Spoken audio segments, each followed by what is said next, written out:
গত 5 আগস্ট প্রধানমন্ত্রীর পদ থেকে পদত্যাগ করে দেশ ছেড়ে ভারতে যান শেখ হাসিনা।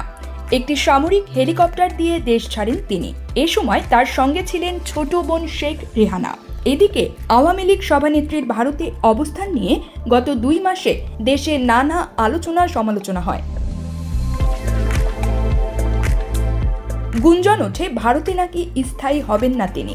এ অবস্থায় নতুন করে গুঞ্জন ছড়িয়েছে ভারত ছেড়ে মধ্যপ্রাচ্যের দেশ আরব আমিরাতে পাড়ি জমিয়েছেন শেখ হাসিনা। দেশটির আজমান শহরে তিনি অবস্থান করছেন বলেও চাউর হতে থাকে। শেখ হাসিনার ভারত ছাড়ার এই গুঞ্জন নিয়ে যখন নানা চর্চা, ঠিক তখন বিষয়টি নিয়ে মুখ খুললেন তার ছেলে সজীব ওয়াজেদ জয়। গতকাল সোমবার রাতে দেশের একটি বেসরকারি টেলিভিশনের সঙ্গে আলাপকালে সজীব ওয়াজেদ জয় জানান, সাবেক প্রধানমন্ত্রী শেখ হাসিনার ভারত ছেড়ে যাওয়ার খবর সঠিক নয়। তিনি বলেন, আমার মা ভারত ছেড়ে গিয়েছে বলে যে খবর চাউর হয়েছে সেটি সঠিক নয়। তিনি এখনো ভারতেই অবস্থান করছেন। এর আগে গত 4 অক্টোবর সজীব ওয়াজেদ জয় বলেন, সাবেক প্রধানমন্ত্রী শেখ হাসিনার ভারত ছাড়তে কোনো চাপ নেই।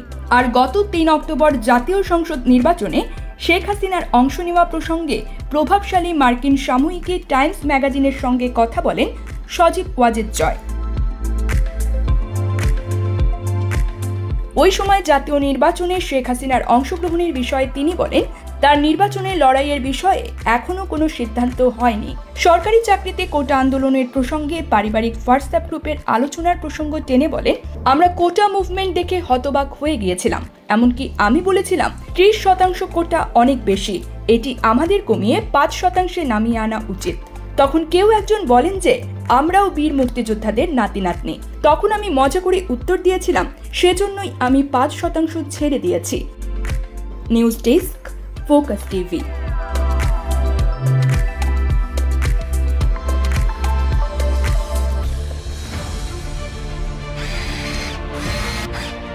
আলোতে থাকুন, ফোকাসে থাকুন, হাত রাখুন প্রজন্মের হাতে।